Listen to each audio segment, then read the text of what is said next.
현대 과학의 발달이 인간의 생명의 한계를 극복할 수 있을까? 영화 로보캅처럼 인간의 생체와 로봇 기술이 융합하여 인간이 더 행복한 삶을 살 수 있을까? 인류의 수건, 암을 극복할 수 있을까? 영상의 뒤편에 있는 로보캅 영상을 보면 뉴럴링크, 뇌신경 신호를 이용한 로봇팔 제어, 한국이 개발한 웨어러블 의복형 로봇, 현대자동차가 인수한 보스턴 다이내믹스의 로봇을 보며 그 가능성을 예상해 봅니다. 인간의 병은 시간의 흐름에 따라 염증이 누적되어 신경계를 감싸고 경직되어 신경 전달 물질이 경화되어 신경신호를 전달하지 못하여 신경계가 자율조절 능력을 상실하는 것이 병이며 암이다. 병과 암은 수행에 의하여 또 다른 차원의 에너지를 사용하여 병이나 암을 짧은 시간에 제거할 수 있지만 공학적인 방향에서도 해결 방향을 찾아나가야 할 것이다. 수행에 의한 치유는 수행에 많이 시간이 소요되지만 공학적 해결 방법은 인류가 공유할 수 있는 자산이다. 수행과 의학, 공학은 조화로서 상호 보완을 해야만 인류가 목표하는 바를 달성할 수 있을 것이다.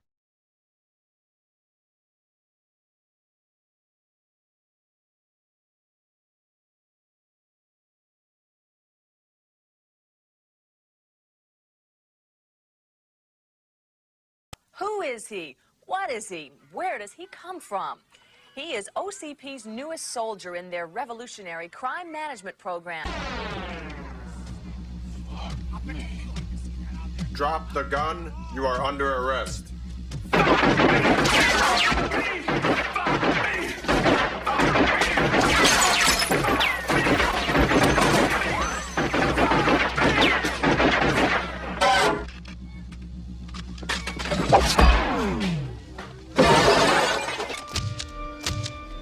Not mine, man. Where is it made? Not mine, man. I told you I'm clean. Ow! Ow! Where is it made? I don't know, man. All I know is where I get it. Get her back up, pal. Cause he's gonna kill her. He's gonna kill her. I got this bitch. He's gonna kill her, man. This bitch. He's gonna kill her. Oh! Oh! Oh! Oh! Nobody ever takes me seriously! Well, get serious now! I kissed the mayor's ass goodbye!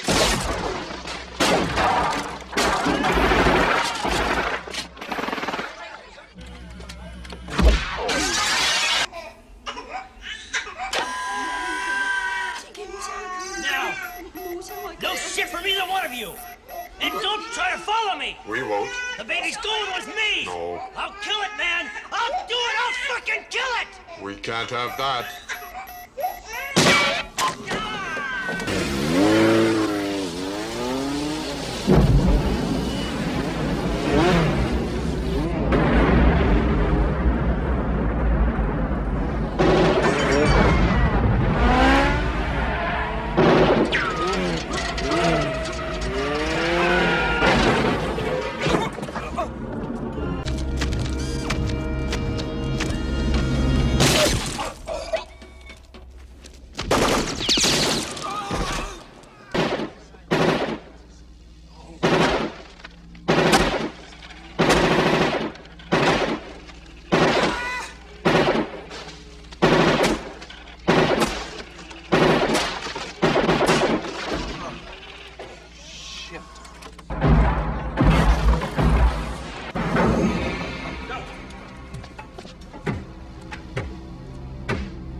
Come quietly or there will be trouble. Ah, fuck you!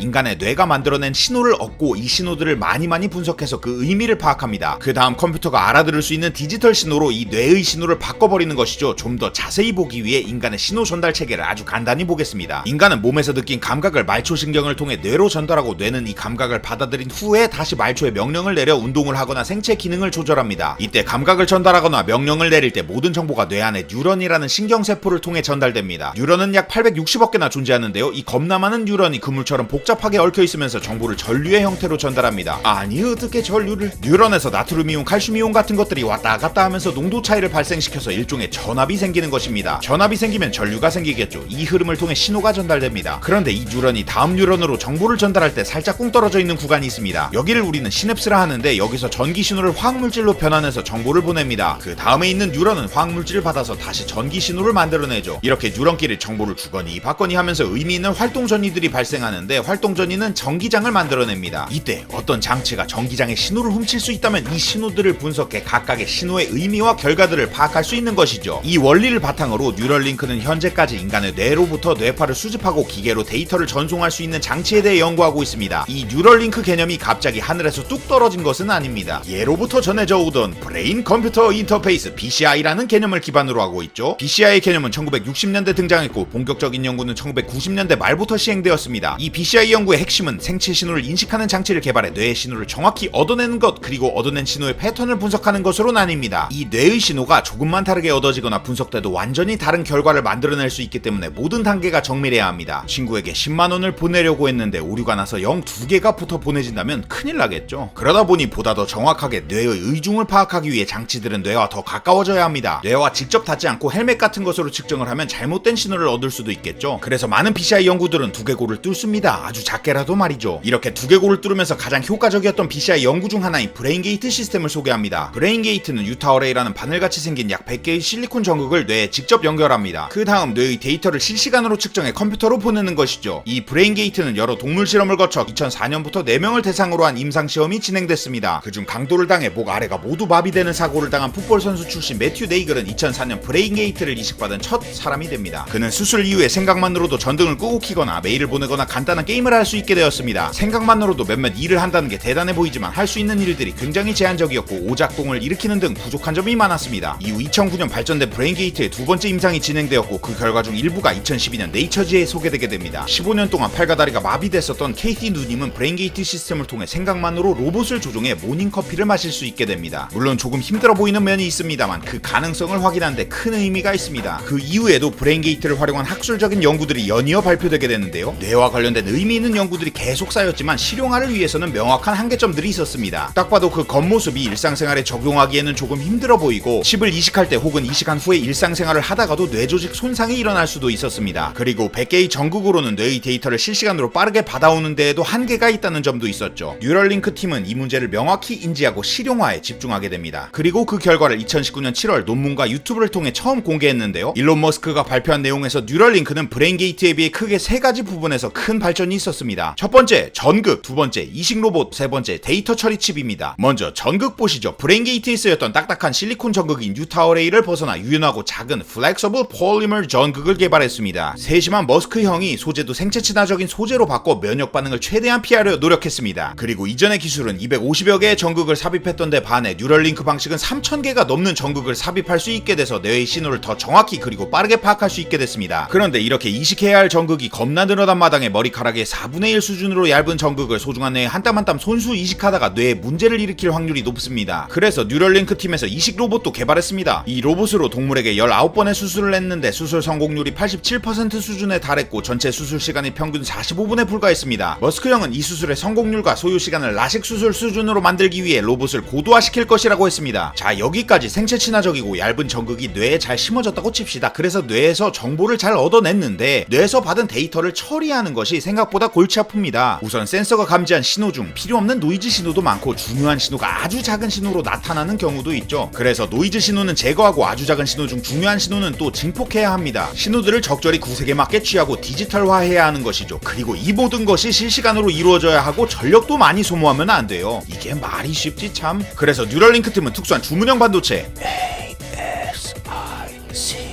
그를 이용해 데이터 처리 장치를 개발했습니다. 연구팀은 이 특수칩을 쥐에게 이식해서 데이터를 전송받는 실험을 수행했는데요. 그 결과 쥐의 뉴런이 내뿜는 뇌신호의 최대 85.5%를 수신할 수 있었습니다. 이제 이 칩으로 정보를 계속해서 수없이 받아들이면 뇌의 여러 신호와 쥐의 행동 간의 패턴을 파악할 수 있게 되는 것이죠. 사람들은 일론 머스크의 발표를 듣고 경악했습니다. 뜨악! 진짜 뇌를 컴퓨터에 연결할 날이 오는구나. 2019년 뉴럴링크의 첫 발표 약 1년 후인 2020년 8월 28일 일론 머스크는 업데이트된 결과를 가지고 직접 발표를 합니다. 새로운 뉴럴링크 칩은 더 간단해졌습니다. 1024개의 채널이 있는 직경 2.3cm의 동전 크기 칩으로 2019년 발표 때에 비해 크기는 더 줄었고 귀 뒤에 장치와 그 연결 라인들도 없어졌습니다. 겉보기에 머리카락에 덮이면 보이지 않는 수준까지 만들어버렸죠. 충전도 스마트워치처럼 가까운 거리에서 무선으로 충전되고 한 번 충전하면 하루 동안 종일 쓸 수 있습니다. 그리고 이 칩에 있는 얇은 전극들을 머리에 설치하는 로봇도 소개하는데요. 일단 멋있어요. 이 로봇이 1시간 이내로 모든 수술을 다 한다고 합니다. 두개골 구멍 내고 1024개의 아주 얇은 전극 신고 뉴럴링크 칩을 적절하게 위치시킵니다. 로봇을 활용한 수술 사진을 보여주는데 로봇이 정확하게 이식하기 때문에 피를 흘리거나 손상받는 곳이 없다고 합니다. 이 로봇 덕에 전신 마취 없이 오전에 병원에서 장치 신고 오후에 당일 퇴원할 수 있다고 하네요. 머스크는 이 칩이 머리에 설치하는 핏빗 같은 장치가 될 것이라 직접 말했죠. 하지만 그가 직접 차고 오지는 않았다. 나중에 머스크 형이 직접 이식받을지는 의문입니다.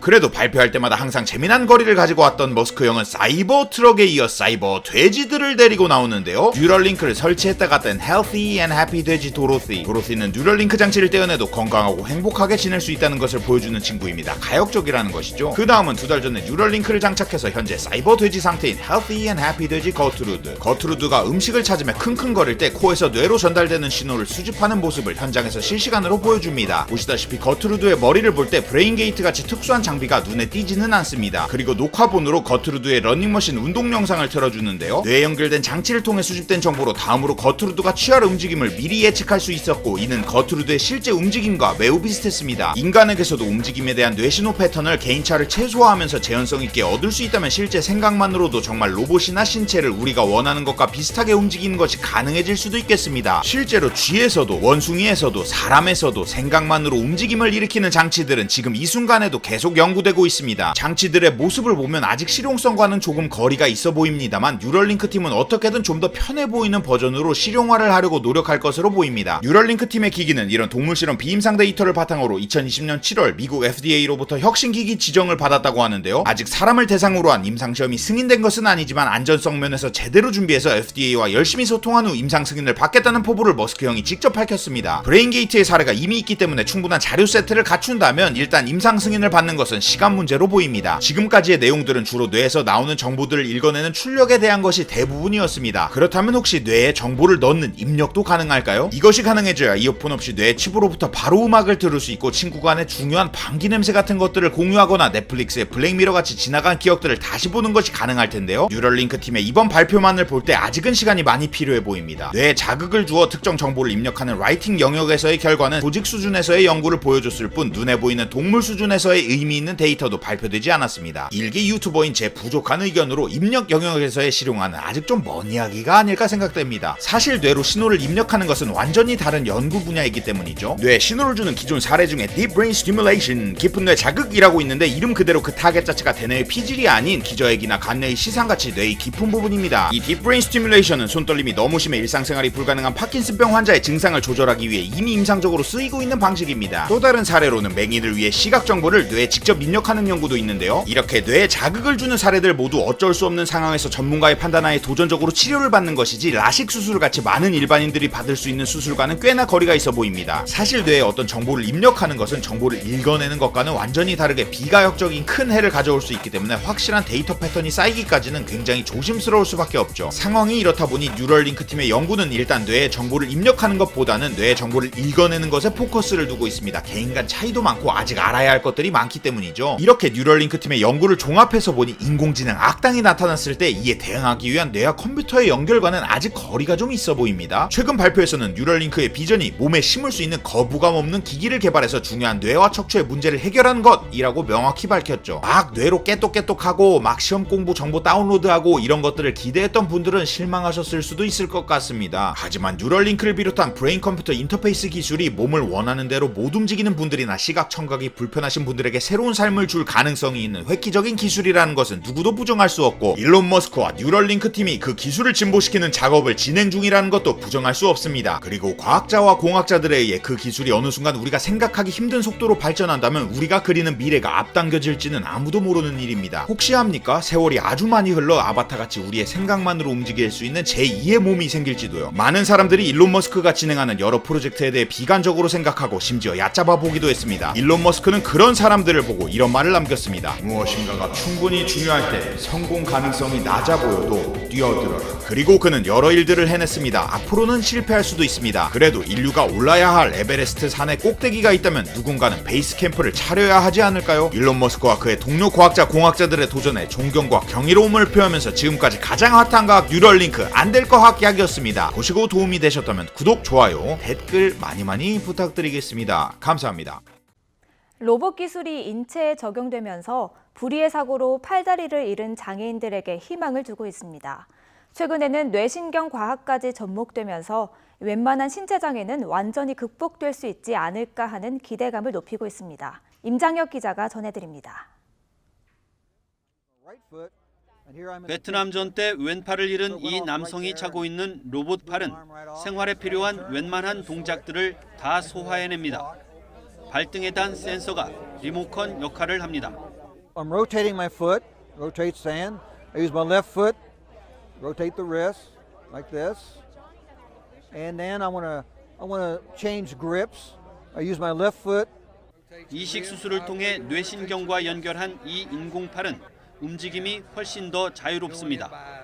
바로 위 팔 근육을 감싼 회로 장치가 뇌의 전기 신호를 받아 인공팔에 전달하는 방식으로 생각만으로 움직일 수 있는 겁니다. With this one, we're operating this just with our mind, just like you do with your natural arm, just by thought. 지난 4월에는 사지가 마비돼 손가락조차 움직이지 못하던 미국의 한 젊은이가 뇌 전기 신호 전달 기술로 운동 기능을 회복해 화제가 되기도 했습니다. 뇌신경과 로봇을 접목해 생각만으로 인공팔을 움직이는 기술은 장애인에게만 한정되지 않습니다. 비장애인이 이용하면 팔을 3개 이상 갖게 되는 셈.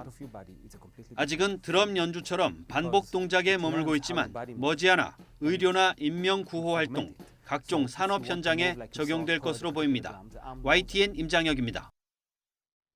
우리 방산 기술로 만든 주요 국방 전력을 소개하는 방산인사이드 시간입니다. 일상복처럼 입으면서 도움을 받을 수 있는 의복형 웨어러블 로봇이 우리 기술로 개발됐습니다.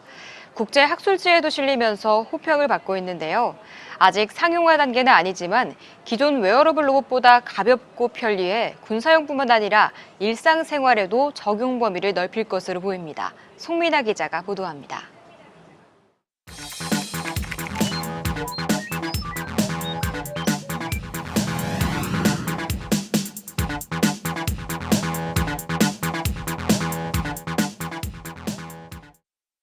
팔에 힘이 없는 마네킹에 검은 점퍼를 거칩니다. 점퍼의 팔 부위를 마네킹에 맞춰 고정시키고 일정한 전류를 가하니 10kg짜리 바벨을 가뿐히 들어올립니다. 옷처럼 가볍고 돌돌 말 수 있으면서도 큰 힘을 발휘합니다. 국내 연구팀은 형상기억 합금에 전류가 흐르거나 일정한 온도가 가해지면 수축하는 성질에 착안해 이 의복형 웨어러블 로봇을 개발했습니다. 네, 형상기억 합금으로 만든 0.5g짜리 스프링입니다. 이렇게 옷에 들어가면 사람의 근육과 같은 역할을 하게 됩니다. 빠른 수축을 반복하면서 스프링 무게의 1000배까지 들어올릴 수 있게 됩니다. 형상기억 합금 스프링 다발과 배터리, 제어기 등을 포함한 웨어러블 로봇의 무게는 1kg 남짓.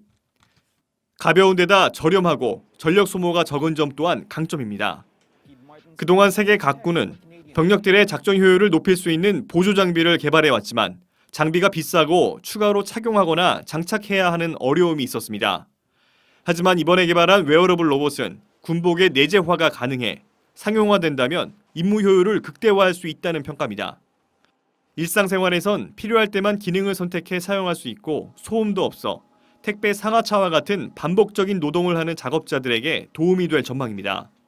이 웨어러블 로봇이 하체용으로 개발이 된다면 우리 보병들 긴 행군을 한다거나 혹은 기동성 있게 어딘가에 침투를 한다거나 하는 분들의 그 보행 속도 혹은 달리는 속도를 높여줘서 군 작전 기동성을 굉장히 늘려줄 수 있을 거로 생각을 하고요. 우리가 포탄을 가지고 나른다거나 장착을 한다거나 무거운 걸 들고 뭔가 작전을 수행해야 될 때 이번 연구 성과는 국제학술지인 사이언티픽 리포츠에 실리면서 국내 기술에 대한 해외의 러브콜도 잇따르고 있습니다. 연구팀은 앞으로 팔뿐만 아니라 허리와 다리 등 몸의 주요 근력을 보조할 수 있는 웨어러블 로봇을 개발하고 발전시켜 나갈 계획입니다. 방산인사이드, 한국경제TV 송민아입니다.